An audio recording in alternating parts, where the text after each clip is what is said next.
Hi, hello, good morning, and I'm back with case scenario 7. Case scenario 6 तक हो गया था, तो अब अपने डिस्कस करने वाले case scenario 7. Ram builder and developer is a sole proprietorship concern of mister Ram. Mister Ram का एक सोल प्रोप्राइटरशिप कंसर्न है. Main business of the concern is construction, development and sale of residential and commercial unit. Ram Builder and Developer developed a project named Luxuria Heaven which has both residential and commercial unit. तो ये project में कुछ residential unit भी है, कुछ commercial unit भी है. It obtained certificate of completion for the said project with effect from 31 March 2025. तो ये प्रोजेक्ट का जो कंप्लीशन सर्टिफिकेट है ना, सर ये कंप्लीशन सर्टिफिकेट अपने को मिला है 31 मार्च 2025 को. Ram sold majority of its residential unit and commercial unit in financial year 25-26. Financial year 25-26 में राम अपने majority residential and commercial units को बेच देता है. However around 30 residential unit and 15 commercial unit were held by him as stock in trade as on 31st March 2026. तो जब previous year 25-26 end होता है, by end of previous year 25-26 Ram के पास 30 residential unit and 15 commercial unit अभी भी उसके stock में पड़े हुए हैं, अभी तक बिके नहीं हैं by the end of previous year 25-26. During this period there was a slump in real estate sector. अब रियल एस्टेट सेक्टर में थोड़ा सा डाउनफॉल आ जाता है. In order to earn some income from this unit, Ram incidentally let out some of the units held as stock in trade. अब real estate sector में थोड़ा सा डाउनफॉल आ गया. अब उसको चलते राम डिसाइड करता है कि यार ये जो यूनिट्स मेरे स्टॉक इन ट्रेड में पड़े हुए हैं ना, क्यों ना इनको हम थोड़ा सा रेंट में लगा ले. अब स्टॉक इन ट्रेड में पड़ा हुआ है, बिक तो नहीं रहा, रेंट में लगा लेते, थोड़ा बहुत रेंटल इनकम तो आएगा. चलो ठीक है. Details of unit constructed, sold and held as stock in trade are given under. तो कितने यूनिट्स वो बनाया, कितना बेचा, कितना उसके स्टॉक इन ट्रेड में पड़ा हुआ है, सारा डिटेल्स आपको दे रखा है. रेसिडेंशियल यूनिट उसने बनाया 100 रेसिडेंशियल यूनिट बनाया, बेचा है 70, स्टॉक इन ट्रेड में पड़ा हुआ है 30, ये तो अपने को ऊपर भी दे रखा था. अच्छा, out of this 30 units, 30 residential unit जो उसके स्टॉक इन ट्रेड में पड़ा हुआ है, 10 residential unit were given on rent, जिसको लेट आउट किया गया. Sir what about remaining 20? अब ये जो रिमेनिंग 20 रेसिडेंशियल यूनिट्स है सर, ये बिक भी नहीं रहे हैं, रेंट में भी नहीं लग रहे हैं, स्टॉक इन ट्रेड में पड़े हुए हैं. ओके. अब जहां तक बात है commercial unit, sir commercial unit बनाता है 40, बेचता है 25, स्टॉक इन ट्रेड में पड़ा हुआ है 15. Out of this 15 commercial unit जो उसके स्टॉक इन ट्रेड में पड़े हुए हैं, 5 कमर्शियल यूनिट को वो रेंट में लगाता है. Sir what about remaining 10? Sir ये जो रिमेनिंग 10 कमर्शियल यूनिट है ना सर, ये बिक भी नहीं रहे हैं, रेंट में भी नहीं लग रहे हैं, स्टॉक इन ट्रेड में पड़े हुए हैं. बराबर, ठीक है. अब ये जो commercial unit and residential units को रेंट में लगाया गया है, सर उससे रेंट कितना आ रहा है महीना? रेसिडेंशियल यूनिट से सर रेंट आ रहा है 10,000 पर मंथ, कमर्शियल यूनिट से सर रेंट आ रहा है 18,000 पर मंथ. ठीक है. अब ये एक पार्ट है, अब ये एक दूसरा पार्ट है. आउट ऑफ, ये क्या आ गया,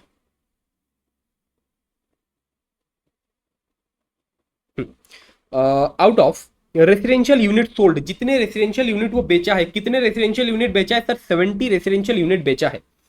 5 residential unit were sold to his friend mister Gaurav. तो out of 70 residential unit sold, 5 residential unit वो अपने दोस्त को ही बेचा है, who is a real estate developer. और उसका दोस्त जो गौरव है ना, वो एक रियल एस्टेट डेवलपर है.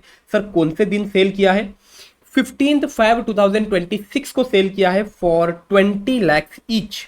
5 रेसिडेंशियल यूनिट सोल्ड सेल किया गया है और एक रेसिडेंशियल यूनिट को सेल किया गया है at a price of 20 lakh. Stamp duty value on the date of sale. Stamp duty value as on 15th Feb 2026, that is 23 lakhs each. However, agreement of sale was entered on 1st November 2025. Sir, date of agreement अपने को दे रखा है 1st November 2025, on which date the stamp duty value was 22 lakhs. अब sir date of agreement के दिन आपको STB दे रखा है 22 lakhs का. Mr. Ram received 1 lakh by way of account payee bank draft on 1st November 2025 from Mr. Gaurav. Sir ये हो गया अपना क्वेश्चन. अब इस क्वेश्चन को कंसिडर करते हुए अपने को यहाँ पर 4 क्वेश्चन सॉल्व करने का है. ठीक है, चलिए स्टार्ट करते हैं भाई. While computing the total income of Mr. Ram, income from residential and commercial unit let out during the previous year 25-26 will be taxed under head.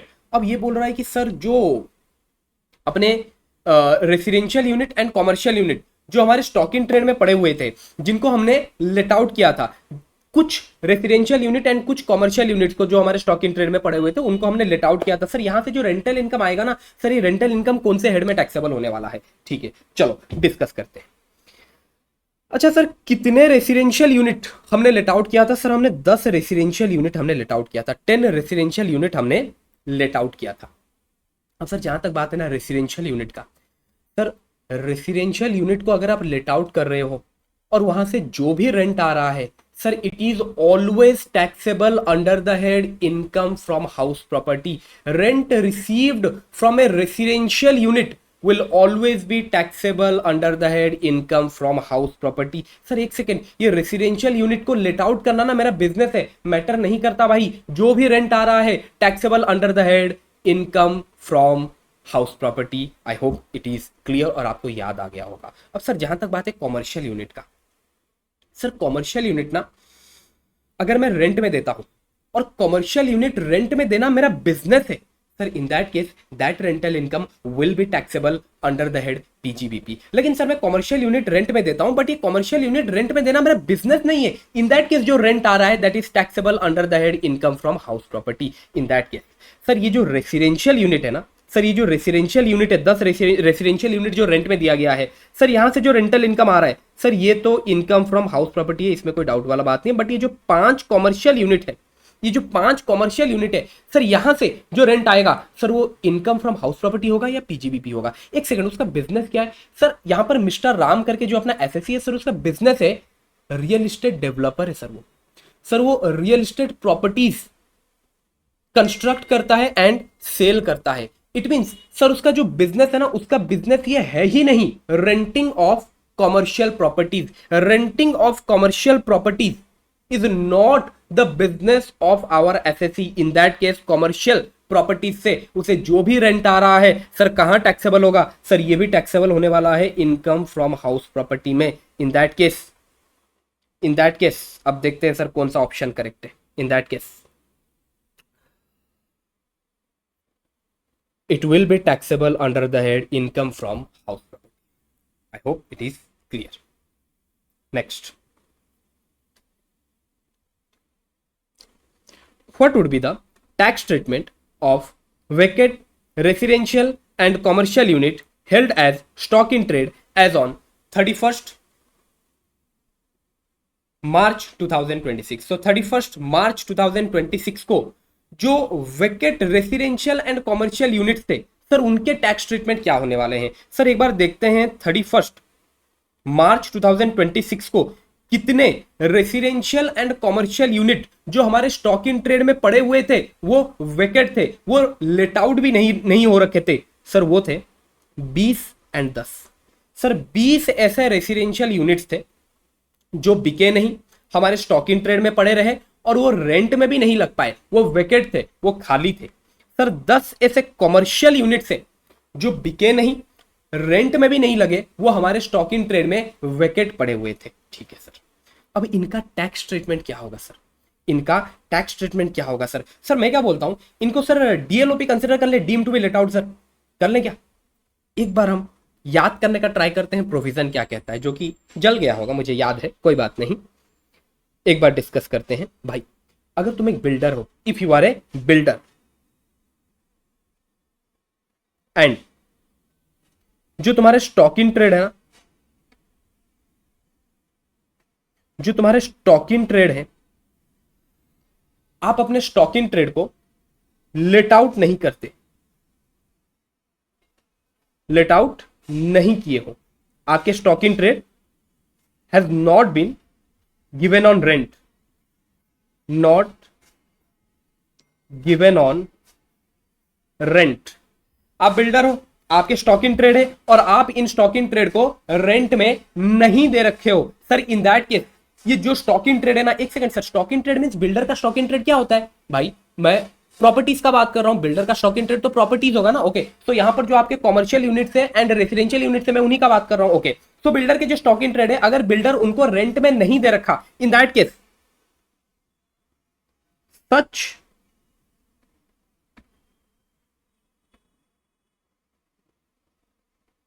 Properties NAV shall be nil for a period of 2 previous year। एक बार दोबारा दोबारा दोबारा sir, builder है, builder के पास stock in trade है sir. Builder के पास किस type के स्टॉक इन ट्रेड रहता है सर? बिल्डर के पास जो स्टॉक इन ट्रेड रहेगा ना, वो एक प्रॉपर्टी रहेगा, रेसिडेंशियल यूनिट होगा या फिर कॉमर्शियल यूनिट होगा। और अगर बिल्डर इनको रेंट में नहीं दे रखा है, इन दैट केस इन प्रॉपर्टीज का, इन रेसिडेंशियल यूनिट का, इन कॉमर्शियल यूनिट्स का जो एनएवी है ना सर, उसको हम नील कंसीडर करेंगे। But benefit of this nil NAV is available only for 2 previous year। एक सेकंड सर, ये जो 2 previous year आप बोल रहे हो सर, ये 2 previous year क्या कैलकुलेशन स्टार्ट कब से होगा? From the end of the previous year, from the end of the previous year in which that builder has received the certificate of completion for the project। Sir ये जो 2 previous year का calculation है ना sir, ये अपने को कब से स्टार्ट करना है सर? जिस प्रीवियस ईयर में सर्टिफिकेट ऑफ कंप्लीशन मिल गया है, उस प्रीवियस ईयर के एंड से 2 previous year तक उन स्टॉक इन ट्रेड का एनएवी नील रहने वाला है। सर कौन से type of stock in trade? वो स्टॉक इन ट्रेड जिनको रेंट में हम नहीं दे रखे हैं। अब जिनको आपने रेंट में लगा दिया सर, वो तो आपके एलओपी प्रॉपर्टी है, वो तो आपके लेट आउट प्रॉपर्टी है, उनका कैलकुलेशन एलओपी प्रॉपर्टी के हिसाब से होगा। चलो ठीक है सर। अब सर इस हिसाब से अगर हम देखें सर, यहां पर उसको सर्टिफिकेट ऑफ कंप्लीशन कब मिल रखा है सर? उसे सर्टिफिकेट ऑफ कंप्लीशन मिल रखा है 31 मार्च 2025 को। सर उसे सर्टिफिकेट ऑफ कंप्लीशन मिला 31 मार्च 2025। सर अगर लिखूं previous year wise, it is previous year 24-25, means इस प्रीवियस ईयर के एंड से 2 previous year, that is previous year 25-26 and previous year 26-27। For this 2 previous year जो stock in trade rent में नहीं लग रखे हैं, उनका एनएवी हम नील कंसीडर करने वाले हैं। बराबर सर, अभी अपना कौन सा प्रीवियस ईयर चल रहा है सर? अपना प्रीवियस ईयर चल रहा है इस क्वेश्चन में, जो अपना प्रीवियस ईयर चल रहा है that is previous year 25-26। So for this previous year 25-26 stock in trade जिनको हम रेंट में नहीं लगा रखे हैं, स्टॉक इन ट्रेड जिनको लेट आउट नहीं किया गया है, उनका एनएवी अपने को नील कंसीडर करके चलना है। अब देखो कौन सा आंसर करेक्ट है। I think you check point number C. Annual value of both vacant जिनको रेंट में हमने नहीं लगाया, जिसको लेट आउट हमने नहीं किया, annual value of both vacant residential and commercial unit would be nil for assessment year 26-27, that is your previous year 25-26। Hence, no income is chargeable for such unit under the head income from house property for assessment year 26-27. Hence, this option is correct. I hope it is clear. आगे बढ़ सकते हैं। Next, question number 3. What would be the full value of consideration in respect of sale of unit to Mr. Gaurav for the purpose of computing profit and gains from transfer of unit? अब sir वो ये कह रहा है यहां पर sir, हमने गौरव को 5 रेसिडेंशियल यूनिट हमने सेल किया था। सर ये जो मिस्टर गौरव है, ये मिस्टर राम के फ्रेंड है। मिस्टर राम मिस्टर गौरव को 5 रेसिडेंशियल यूनिट सेल किए थे, सॉरी 10 हो गया, 5 रेसिडेंशियल यूनिट सेल किए थे। सर ये जो 5 रेसिडेंशियल यूनिट सेल किया गया था सर, इनका जो सेल्स प्राइस था ना सर, वो था 20 लाख ईच। सर अगर एक यूनिट का सेल्स प्राइस 20 लाख दे रखा है, तो 5 यूनिट का कितना होगा सर? 1 करोड़ होगा। ओके अब सर अपने को एचडीबी दे रखा था on the date of sales, HDB on date of sale. Sir date of sale जो एचडीबी अपने को दे रखा था ना, 23 लाख दे रखा था एक यूनिट का। सर 5 यूनिट का कितना होगा? 1 करोड़ 15 लाख। सर अपने को फिर एचडीबी दे रखा था on date of agreement. Sir date of agreement का भी एचडीबी दे रखा था 22 लाख। सर 22 लाख अगर एक यूनिट का है, तो 5 यूनिट का कितना होगा सर? 1 करोड़ 10 लाख। ठीक है सर, लेकिन एक सेकंड सर, ये एचडीबी आप क्यों लिख रहे हो सर? ये तो सर अपना पीजीवीपी वाला मैटर है ना सर। कैपिटल गेन में अपने ये सब देखते हैं ना, पीजीवीपी में थोड़ी देखते हैं भाई। जो अपना कैपिटल गेन में प्रोविजन था ना, इफ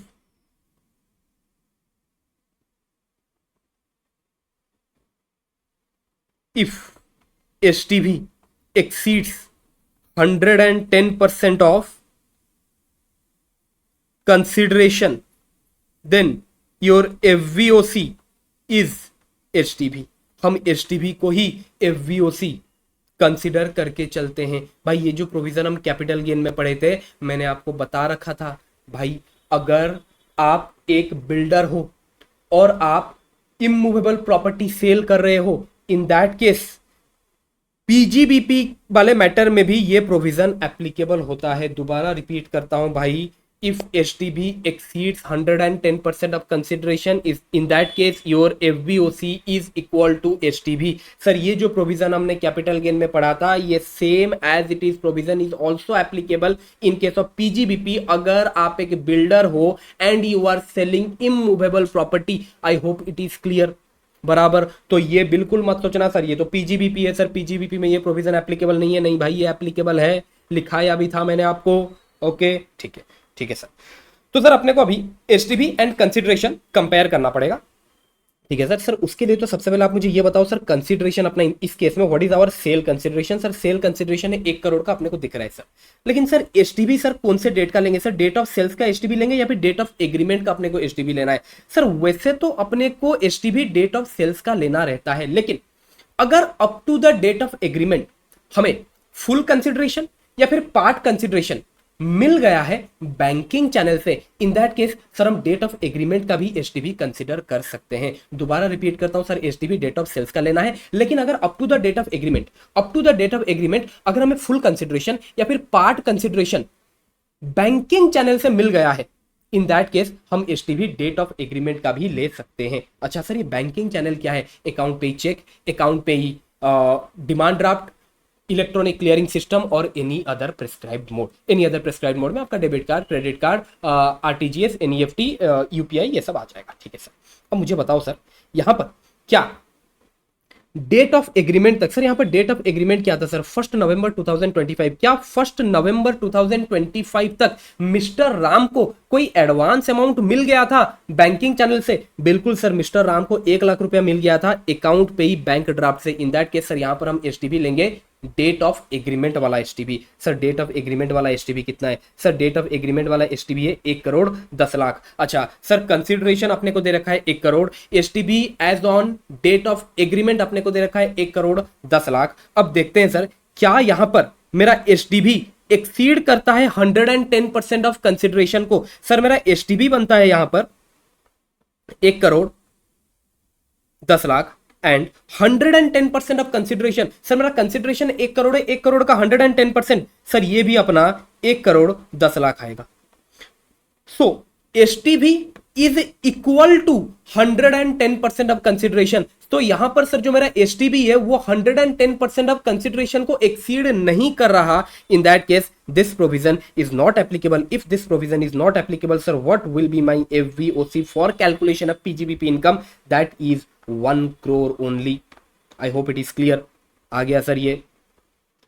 ओके चलो क्वेश्चन नंबर 3 हो गया, क्वेश्चन नंबर 4 पे आते। Assume that 1 lakh was paid in cash by Mr. Gaurav to Mr. Ram on 1st November 2025 instead by way of account pay bank draft. What would be income chargeable under section 56(2)(10) in the hand of Mr. Gaurav? Sir एक second, सबसे पहली बात तो sir अगर यहां पर गौरव ने जो एडवांस का 1 लाख रुपया दिया था ना, अगर वो कैश में दिया है, इट मीन सर ये एडवांस का पैसा जो मिस्टर राम को मिला है up to the date of agreement, sir वो बैंकिंग चैनल से नहीं मिला। सर अगर बैंकिंग चैनल से नहीं मिला, अब सर मैं एसटीबी कंसिडर करने वाला हूं डेट ऑफ सेल्स वाला जो एसटीबी है ना सर, अब मैं उस एसटीबी को कंसिडर करने वाला हूं, डेट ऑफ एग्रीमेंट वाले एसटीबी को कंसिडर नहीं करने वाला। क्या ये क्लियर है सर? ये क्लियर है सर। अब बात करते हैं सर ये 56(2)(10) क्या है सर? गिफ्ट वाला प्रोविजन भाई, 56(2)(10) गिफ्ट वाला प्रोविजन। अब अगर आप लोगों को याद हो सर, गिफ्ट वाले प्रोविजन में ना अगर इनएडिक्वेट कंसिडरेशन के चलते कोई इमूवेबल प्रॉपर्टी का ट्रांसफर होता है, in that case that inadequate consideration is considered as the gift in the hand of the buyer of the property। जो प्रॉपर्टी बाय कर रहा है who is buying the property, sir उसके हाथ में उस इनएडिक्वेट कंसिडरेशन को हम गिफ्ट कंसिडर कर देते हैं अंडर सेक्शन 56(2)(10). अब एक बार सर उसके प्रोविजंस क्या आते हैं सर एक बार लिख लेंगे तो मजा आ जाएगा। ठीक है भाई, प्रोविजन एक बार लिखते हैं सर। अब इनएडिक्वेट consideration in case of transfer of immovable property अगर आपको कैलकुलेट करना है सर, उसके लिए सबसे पहले आपको दो कंडीशन कंप्लाई करना पड़ेगा। पहला कंडीशन, आपका जो एसटीबी है it should exceed 110% of consideration, and दूसरा STB less consideration is equal to, sorry, STB less consideration should be greater than 50,000।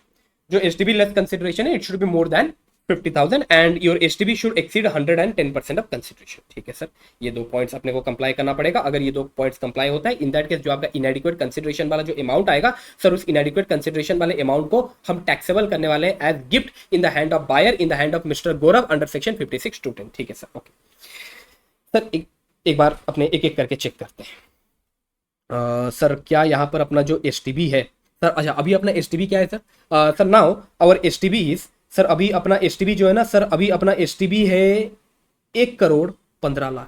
अब अपने को लेना है STB on date of sales. Okay ठीक, सो एसटीबी 1,15,00,000